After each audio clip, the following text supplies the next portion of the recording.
हाँ, तो स्टूडेंट्स ये रहा हमारे पास क्वाड्रेटिक इंटरपोलेशन का दूसरा क्वेश्चन। फर्स्ट मैंने आपको स्टडी करवाया था। तो इसमें देखें हमारे पास यहाँ पे एक मैथमेटिकल नोटेशन है, ठीक है जी। ये आपने अंडर रूट नहीं समझनी। ये एक सिंबल है हमारे पास जो कि यहाँ पे दिखा रहा है कि जब ये ऑपरेशन 1 टर्म के ऊपर परफॉर्म किया जाता है तो ये 1 के इक्वल आता है। जब 1.02 के ऊपर परफॉर्म किया जाता है तो 0.988 आता है। और जब 1.04 पे ऑपरेट किया जाता है तो ये हमारे पास वैल्यू आती है। वो कहता है कि इनके ऊपर मुझे वैल्यूज़ निकाल के दिखाएं। अब बच्चों ये क्वाड्रेटिक है कि नहीं ये मुझे कैसे पता चला? देखें इसमें टोटल टर्म्स जो हमें दी गई हैं वो ऐसा नहीं है कि 2 टर्म्स दी गई है और तीसरा हमें फाइंड आउट देने के लिए करने के लिए कहा हुआ है, क्योंकि ऐसा हो तो वो लीनियर हो जाती है। लेकिन यहाँ पे क्या है जी, यहाँ पे 3 पॉइंट्स यानी 2 से ज़्यादा पॉइंट्स दिए गए हैं। जब 3 हो फिर तो हम क्वाड्रेटिक कहते हैं। तो लिहाजा 3 पॉइंट्स दिए गए हैं, चौथा हमने फाइंड आउट करना है। That's why this is quadratic interpolation example, ठीक है। तो लिहाजा अब देखें हमारे पास ये जो पॉइंट्स हैं, ये जो अंदर वैल्यूज़ लिखी हुई हैं ये एक्स की वैल्यूज़ हैं। पहले तो मैं आपको याद करवाता हूँ इसका फार्मूला। हमारे पास क्या था? फार्मूला था बच्चों p n of x is equal to sigma times of i is equal to 0 to n l i of x, साथ में अपना फंक्शन आई ऑफ एक्स, या फंक्शन आई था, सिर्फ इतना ही था। हाँ जी। तो इसके अकॉर्डिंग अगर देखा जाए बच्चों, हम पता क्या करेंगे, अब 1 बाय 1 सबको ऑपरेट करवाएंगे। हम एकदम से ऐसा नहीं कर सकते कि हमें बच्चों देखो एक्स की वैल्यू तो पता है 1.005, यानी हमें फंक्शन के अंदर जो टर्म है उसकी वैल्यू पता है, यानी इस टर्म की। लेकिन ये नहीं पता कि ये फिगर जब इसके ऊपर अप्लाई होगा ये ऑपरेशन तो क्या आंसर आएगा, हमें ये नहीं पता, यानी कि हम फंक्शन नहीं जानते क्या आएगा। तो फंक्शन का मैं आपको यहाँ पे इंट्रोडक्शन करवाता हूँ। फंक्शन है क्या हमारे पास? देखें फंक्शन ऑफ एक्स हमारे पास बराबर है बच्चों यहाँ पे दिस ऑपरेशन ऑफ एक्स, ये है। तो अब 1 बाय 1 परफॉर्म करेंगे, ठीक है जी। ये चीज़ है। तो देखो यहाँ पे फिर साफ नज़र आ रहा है ये सारी एक्स की वैल्यूज़ हैं और ये फंक्शन की फॉर्म है। ओवरऑल हम देखें तो ये फंक्शन के आंसर हैं। तो हम यहाँ पे अपनी फिर जानकारी के अकॉर्डिंग देखते हैं हमें क्या क्या दिया गया। देखो बच्चों पहले नंबर पे हमने 0 से स्टार्ट करना होता है। ये पहली एक्स नॉट की वैल्यू हो गई 1, ठीक है, 1.00। उसके बाद फिर ये x1 की वैल्यू हो गई नेक्स्ट 1.02। इससे नेक्स्ट हमारे पास हो गई x2 की वैल्यू जो कि है 1.04, ठीक है जी। और जो चीज़ हमने मालूम करनी है वो x के इक्वल रखेंगे। पहले बच्चों किसको फाइंड आउट करें? चलें पहले यही फाइंड आउट करते हैं, x इज इक्वल टू 1.005, ठीक है जी। अब यहाँ पे देखें आपने x रख दिया है तो इसका मतलब ये x नॉट की वैल्यू है f ऑफ x नॉट, और ये f ऑफ x1 की वैल्यू है, ये f ऑफ x2 की वैल्यू है, ठीक है। इस तरह से आपने इन चीज़ों को याद रखना होता है। तो चलिए इनके फार्मूले देखते हैं। अब आपको अपने एल आई यानी कि लैग्रेंज इंटरपोलेशन फार्मूले में ये जो एल का किरदार है इसका फार्मूला पता होना चाहिए। मैंने स्टडी करवाया, आपने जाके प्रीवियस वीडियो में देख लेना है। तो यहाँ पे हम डायरेक्ट फार्मूला ही अप्लाई करेंगे। तो देखो बच्चों अगर हम यहाँ पे देखें तो हमें कितनी डिग्री, हायर डिग्री तक हमने जाना होता है। देखें आई की वैल्यू 0 से अब 2 तक होगी, क्योंकि टोटल एक्स के नंबर कितने हैं? 2 हैं। तो लिहाजा 0 से 2, तो यहाँ पे भी n की वैल्यू मतलब 2 पुट होगी, तो ये P2 ऑफ x हमने फाइंड आउट करना है। मेन चीज़ यही है। तो फिर क्या होगा, 2 तक जाना ना, तो देखो 0 से 2 तक पुट करो, यानी आ जाएगा L0 साथ में x, ठीक है जी। L0 ही बच्चों को सिर्फ लिख दिया जाए वो भी बहुत होता है, इससे इतना फ़र्क नहीं पड़ता, लेकिन चलें आप ये भी लिख दें। साथ में आ गया F0, ठीक है। इसी तरह से क्योंकि L0 इंटू एक्स का यही मतलब है बच्चों, देखो x के साथ भी 0 फिर लिखना चाहिए, अगर x भी साथ में लिखना है तो ये बात है। असल में फिर यहाँ पे भी आई लगना चाहिए, लेकिन अगर आप वैसे लिखना चाहो तो सीधा सीधा बस इतना ही लिख दो काफ़ी। आप 0 पुट कर दिया ना, अब 1 पुट कर दो, L1 F1 ऐसे कर दो, कोई मसला नहीं है, ठीक है। फिर L2 F2, ठीक है, ओके हो गया। अब मैं आपको L का फार्मूला बताता हूँ। जनरलाइजेशन में L का बच्चों फार्मूला होता है हमारे पास pi n j is equal to 0, j is not equal to i. ये फार्मूला होता है बच्चों, देखो जो मैं लिख रहा हूँ, एक्स माइनस एक्स जे ओवर एक्स आई माइनस एक्स जे, ये बच्चों इसका फार्मूला होता है। तो इसी के अकॉर्डिंग हम इसको अभी पुट करके आपको बताएंगे। देखें यहाँ पे लिखा हुआ है कि जे आई के इक्वल नहीं होना चाहिए, जे को 0 से स्टार्ट करवाएं और एन तक लेके जाएं। जब आई की वैल्यू 0 हुआ करेगी ना तो हम जे की जगह फिर 0 नहीं पुट करेंगे, ठीक है। ये कंडीशन होती है। टोटल वैल्यूज देखें जे की कितनी बनेगी, जे और आई की बच्चों total values same to same है। ठीक है, ये चीज़ याद रखिएगा। जे और आई की values total same to same है, यानी कि 0 से 2 तक है दोनों की। बट ये है कि आई की वैल्यू मेंशन होती है। देखें एल के साथ यहाँ आई था ना, तो आई की वैल्यू इस केस में 0 होगी। ठीक है, तो देखें अब मैं यहाँ पे फार्मूला लिखने लगा हूँ।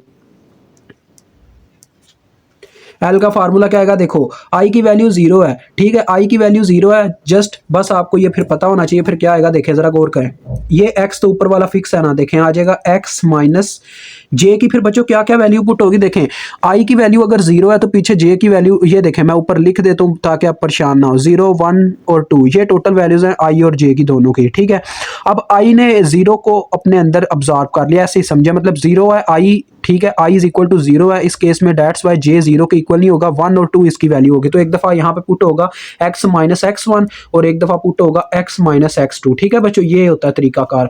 अब इसी तरह से बटे में आ जाए तो देखो यहाँ पे आई है ना, एक्स आई, तो यहाँ पे आई की जगह उसकी वैल्यू पुट हो गई एक्स 0। ठीक है, माइनस अब जे की वैल्यूज फिर से नीचे नीचे भी बच्चों देखो एक्स जे ही है, तो एक्स जे की अब वही वैल्यूज पुट होनी है जो आपने ऊपर एक दफ़ा पुट कर दी हैं। तो असल में मेरा कहने का ये मतलब है, एक दफ़ा सिर खपाने के बाद ना एक फार्मूले में तो आपने ज़्यादा नहीं खपाना, बस ऊपर जो नंबर एज इट एज आपके हैं वो पेस्ट कर दें, बस ये फ़र्क है। ये तरीकाकार है। फंक्शन एज इट एज रहेगा क्योंकि वो डायरेक्ट वैल्यू आपको ऊपर दिखी हुई मिली हुई, आपने पुट करनी है। इसी तरह से बच्चों नेक्स्ट देखें, L1 के केस में क्या होगा जी, L1 अब देखें यहाँ पे I की वैल्यू 1 होगी, यानी कि J की वैल्यू जो है वो 1 नहीं होगी, 0 और 2 होगी, यानी कि वो 1 को छोड़ के बाकी वैल्यूज शो आउट करवाएगा, तो 0 और 2 होगी। तो देखो क्या आ जाएगा ऊपर x माइनस एक्स नॉट और x माइनस एक्स टू, यानी उसने 1 को छोड़ के दोनों वैल्यूज अपना ली। बाकी नीचे फिर एक्स आई है ना, तो एक्स आई की वैल्यू 1 है, डेट्स वाई एक्स 1 आ गया, माइनस ये ऊपर वाले एज इट एज पेस्ट हो जाएंगे। ठीक है जी, ये टर्म बन गई, साथ में आ गया अपना f1 अब प्लस अब L2 है, यानी कि I की वैल्यू बच्चे 2 है इस केस में, तो I की वैल्यू जब 2 होगी तो J की वैल्यू 2 नहीं होगी, यानी कि ये फर्स्ट 2 वैल्यूज अपने लिए रख लेगा 1 और 0। तो ये देखें फर्स्ट नंबर पे आ जाएगा अपने पास x माइनस एक्स 0, फिर आ जाएगा x माइनस एक्स 1 और बटे में आ जाएगा अपने पास अब आई की वैल्यू जो कि x2 हो जाएगी, क्योंकि इस केस में 2 है आई की वैल्यू, तो बाकी एज इट एज ये ऊपर वाले पेस्ट x नॉट और फिर x2 माइनस x1। ठीक है जी, और साथ में अपने पास क्या है f ऑफ 2। तो लो तो बच्चों सारी वैल्यूज मैंने आपके सामने रख दी हैं, बस पुट करने की बात है। देखें x की वैल्यू इस केस में हमने क्या रखी हुई है, ये 1.005। ठीक है, समझ रहे हो ना मेरी बात को, x की वैल्यू इस केस में क्या है 1.005, क्योंकि हम इसके लिए सॉल्व कर रहे हैं। और x1 की वैल्यू भी आपको पता है, x0 की भी पता है, x2 की भी पता है, तो ये सारी आपने यहाँ पुट करनी है। तो मैं आपको यहाँ पे बच्चों बताए देता हूँ कि क्या चक्कर है। देखो 1 की जगह ना जहाँ जहाँ सॉरी x है ना, जहाँ जहाँ x है वहाँ आप वो नंबर रखोगे जो आपने एज इट एज सॉल्व करने के लिए दिया है। इस दफ़ा तो हम इसके लिए सॉल्व करें, डेट्स वाई 1.005 पुट होगा। ठीक है, इस जनरल इक्वेशन को मैं नहीं छेड़ने वाला, एक दफ़ा आपको करके दिखा देता हूँ, बाकी फिर जो दूसरी 2 वैल्यूज़ हैं उनमें मैं डायरेक्ट इसी फार्मूले में वैल्यूज़ पुट करता जाऊँगा। ठीक है, क्योंकि यही फार्मूला बच्चों इन तीनों के लिए एक एक दफ़ा इस्तेमाल होने वाला है, मतलब कि x चेंज होता जाएगा अपना, यानी कि x वेरिएबल जो है ना वो बस चेंज होगा, फार्मूला अब सेम टू सेम यही चलेगा। तो देखो अब इस केस में क्या आएगा, x की जगह आ जाएगा हमारे पास 1.005। ठीक है, यही वैल्यू ना x की, तो देखें बाकी x1 1.02, फिर 1.005 माइनस x2 की वैल्यू जो कि हमारे पास यहाँ पे है 1.04, बटे में आ गया जी x0 का वैल्यू जो कि 1 है, माइनस x1 जो कि 1.02, ये ऊपर पेस्ट ही किया हुआ है वही बात, 1.00 माइनस 1.04, ये आ गया। आगे बच्चों आपको पता है साथ में फंक्शन ऑफ f0 है। अब ये f0 क्या है, यहाँ पे बच्चे मार खाते हैं। देखिए जो x0 की वैल्यू है ना, ये x0 की वैल्यू है ना, तो ये x0 की वैल्यू है, यानी कि ये देखें f of x0 into this symbol into x0, तो ये बनता है ये वाला, तो ये इसकी वैल्यू है f ऑफ x0 की। ठीक है, ये चीज़ आपने नहीं बोलनी, ये f0 की वैल्यू है, ये f1 की वैल्यू, जैसे जैसे आपने इनको नाम दिया हुआ है, ये f2 की वैल्यू है, आगे ये जो लिखे हुए हैं इज इक्वल टू के, तो ये आगे वैल्यू देखें 1.00 पुट कर दी मैंने। इसी तरह से सिमिलरली नेक्स्ट केस में आप देखें x की वैल्यू, फिर से x की वैल्यू इसमें भी 1.005 है, फिर आगे माइनस x0 की वैल्यू 1.00, फिर हमारे पास है 1.005 माइनस 1.02 नहीं 1.04 होगा, हाँ जी 1.04 ओवर,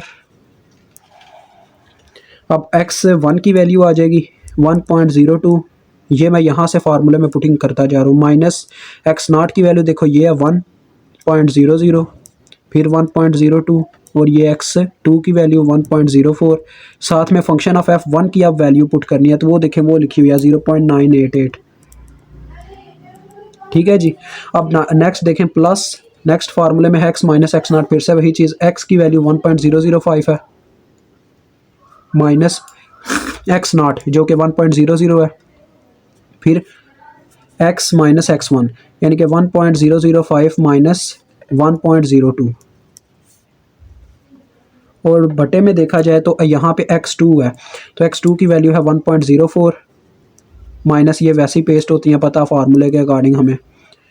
तो बच्चों एक आधा सवाल करोगे ना आपको वैसे इसकी समझ आ जाएगी, आपकी स्पीड भी बढ़ जाएगी इसको सॉल्व करने की। आगे f2 की वैल्यू है, साथ में देखें ये f2 लिखा हुआ है, तो f2 हमारे पास कितना है वो देखें, ये f2 है 0.9784। तो अब इसको आपने थ्रू कैलकुलेटर सॉल्व कर लेना है। तो देखो बच्चों ये किसके लिए था, अब ये जो आंसर आएगा ना ये आएगा हमारे पास किसके लिए, देखें f ऑफ, इसको लिखा जाएगा f ऑफ दिस x, ये जो आपने फाइंड आउट किया 1.005, तो f of 1.005 is equal to this p, ये जो भी आंसर आता है ना इसके इक्वल होगा। अब देखते हैं कितना आता है। फिर हम बच्चों नेक्स्ट क्या करेंगे, आपको पता है बस 1.005 की जगह आप पुट करोगे क्या, ये जो अपना दूसरा x है, ये देखें दूसरे नंबर पे x है 1.010, अब आप ये पुट करेंगे नेक्स्ट मतलब फार्मूले में, बस x चेंज होगा बाकी सारे वेरिएबल्स बच्चों वही हैं। तो यहाँ पे आ जाएगा बस x की जगह 1.010, फिर नेक्स्ट आप इस फार्मूले में इस तीसरी वैल्यू के लिए भी यही करोगे f इंटू 1.025। ठीक है जी। अब x की जगह ये पुट होगा, बाकी एज इट एज सारा फार्मूला, और ये मैं भी आपको हल करके सारे फार्मूलों के आंसर बताता हूँ मतलब पुटिंग करने के बाद। हाँ तो स्टूडेंट्स देखें ये आपके सामने सारे आंसर हैं। ठीक है जी। तो इनको निकालने में मेरे पास ये कुछ कैलकुलेशंस आपके सामने हैं, मैंने 1 बाय 1 हर एक की निकाली है। ठीक है जी। तो इन सब को निकालने के बाद ये तीनों के आंसर आए हैं। ठीक है जी। तो इनके फंक्शंस के आंसर आ चुके हैं और ये आपका क्वेश्चन सॉल्व हो चुका है। ठीक है जी। क्योंकि कैलकुलेटर जो है इतनी बड़ी टर्म को होल्ड नहीं कर सकता, तो आपने पता क्या करना है, एक फार्मूला के पहले ये टर्म लिखें। ठीक है, जिसमें ये वैल्यू चेंज करते जाएं, तीनों के लिए पुट करें, यानी पहले 1.005 रख दें, फिर 1.010, फिर ये वाली वैल्यू। तीनों आंसर लेने के बाद जैसे मैंने ये फर्स्ट टर्म इसका लिखा, फिर मैंने दूसरी टर्म के लिए क्या किया, दूसरा फार्मूला पुट किया कैलकुलेटर में, ये वाला, ये जो है। तो इसके अंदर फिर से मैंने वही काम किया कि 1.005 को एक्सचेंज करता जा रहा हूँ और तीनों के लिए आंसर निकाला। यही तरीका आपने तीनों टर्म्स के लिए करना है। ठीक है, तो मुझे उम्मीद है आपको समझ आ गई होगी। खुदा हाफिज़।